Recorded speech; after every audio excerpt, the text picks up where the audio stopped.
Oi, gente, tudo bem? Demorei, mas estou finalmente aqui para conseguir falar de projeto de pesquisa com vocês, que vocês me perguntaram tanto. Primeira coisa que eu quero dizer é, se você está se candidatando para um programa de pós-graduação, leia o edital da seleção que você vai fazer, porque há especificidades. Aliás, sempre leia o edital. O que eu vou falar aqui são parâmetros gerais que a gente costuma ver em projetos de pesquisa, mas há especificidades em cada edital. Um exemplo, a FAPERJ, a Fundação de Amparo e Pesquisa do Rio de Janeiro, tem inúmeras especificidades. Então vocês precisam ler com calma, com atenção, grifar e prestar muita atenção no que aquele edital exige, beleza? Vou falar de uma maneira geral, tá? Bom, primeira coisa, um projeto deve ter um tema. Normalmente, na introdução, eu costumo usar para explorar essa ideia do tema. Então, sobre o que eu vou falar de uma maneira geral, né? De uma maneira ampla, ainda sem entrar nos detalhes, onde eu apresento para quem está me lendo o que eu vou pesquisar, o que eu pretendo pesquisar, o que eu pretendo trabalhar. Então, ali é no tema que isso deve aparecer, tá bom? Depois, você deve apresentar nesse momento em linhas gerais sobre o que você vai falar. Depois, você deve ter o seu problema de pesquisa. O que é o problema de pesquisa? É a questão que vocês pretendem responder. Então, no meu caso, na minha tese, como se dá a administração de conflitos no tribunal do júri? Essa era a minha pergunta, essa era a minha questão. E é muito importante vocês terem isso em mente de uma maneira muito clara. Por quê? Por que eu tô falando isso? Porque o maior problema nos artigos que eu encontro, o maior problema nos textos que eu encontro, é que as pessoas não têm clareza na hora de falar e responder a questão que elas se propuseram. Então, se você quer explicar como se dá a administração de conflitos no júri, você não vai falar sobre o pé da viúva do chaveiro. Não dá, não é para isso. Você vai ter que falar sobre o que é um conflito, como que acontece, quem são as partes envolvidas, quem é que vai estar lá, como que você vai fazer. É isto. Você tem que se ater a esta pergunta. Então, toda vez que você estiver viajando para o pé do cavalo do bandido, você volta para a sua questão central para você não se perder. É preciso muita objetividade na hora de responder essa pergunta, tá bem? Bom, o terceiro ponto de um projeto, a hipótese de pesquisa. Eu não trabalho com hipóteses em geral. Por quê? Porque o método da antropologia é justamente não ter uma hipótese. É você até ter alguma ideia do que você pode encontrar, e você pode falar sobre isso, mas você verificar no campo, a partir da sua interlocução com as pessoas que você está pesquisando, o que você está vendo lá, né? Por isso que eu até falei esses dias no Twitter, pra mim, como é que uma pessoa falou, falou em, tipo, como se fosse bater nos dados, né, espremer os dados. Pra mim isso é uma coisa inviável, porque os dados são dados, né? Dados são dados de realidade, são dados empíricos que eu não posso transformar, senão eu estaria ajustando ele para fazer ele caber na minha tese, na minha hipótese, né? Então, por isso, na antropologia isso não é comum, mas você pode ter em outras áreas da pesquisa e em outras pesquisas uma hipótese, e aí você vai discorrer sobre ela e sobre por que é que você acha que ela é a sua hipótese, né?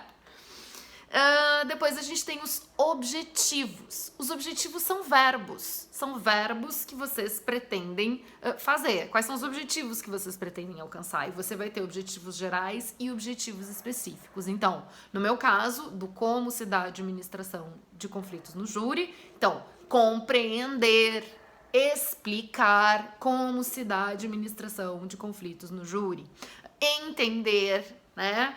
E aí, objetivos específicos. Produzir uma etnografia, analisar os discursos das pessoas que foram meus interlocutores, realizar entrevistas. Então, os objetivos, eles são verbos de coisas que vocês pretendem realizar.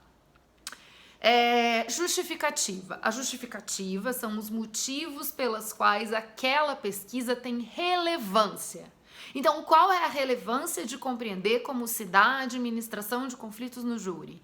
Explorar então, um dos dos motivos, né, que isso pode ser positivo. Explorar a maneira como o judiciário atua, compreender os vieses de atuação da decisão judicial, analisar a produção da decisão por parte dos jurados, entender o funcionamento do sistema de justiça criminal.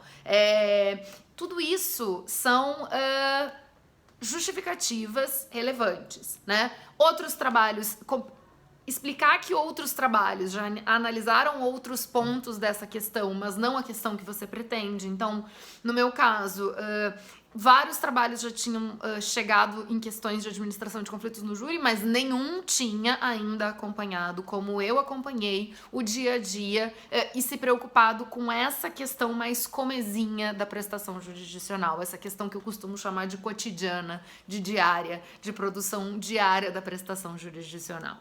Então, por que isso é relevante? E isso pode envolver tanto as coisas que você pretende responder, né, quanto complementar outras análises de outros pesquisadores que tenham sido feitas. E aí tem um ponto importante, que eu vejo que os meus alunos do direito às vezes ficam com medo e falando em segredo e tal. As ciências sociais, as ciências sociais se fazem por acumulação. Então não existe isso de achar que você não pode falar sobre o que você vai fazer porque alguém vai roubar a sua ideia. Até porque é o pesquisador que faz, né? E cada pesquisador, mesmo que esteja no mesmo lugar, observando os mesmos fenômenos, observando as mesmas questões empíricas, o pesquisador é sempre diferente.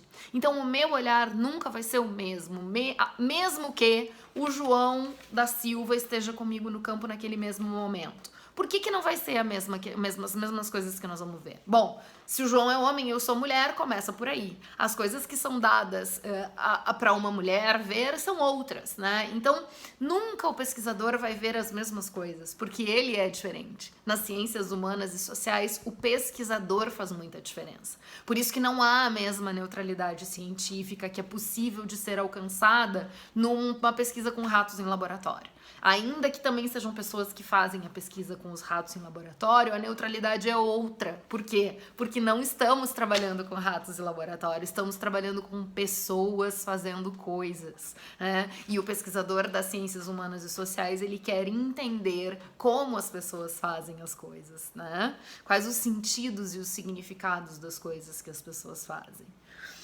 Pois bem, por fim, metodologia. E aí é preciso explorar a metodologia que vocês vão trabalhar.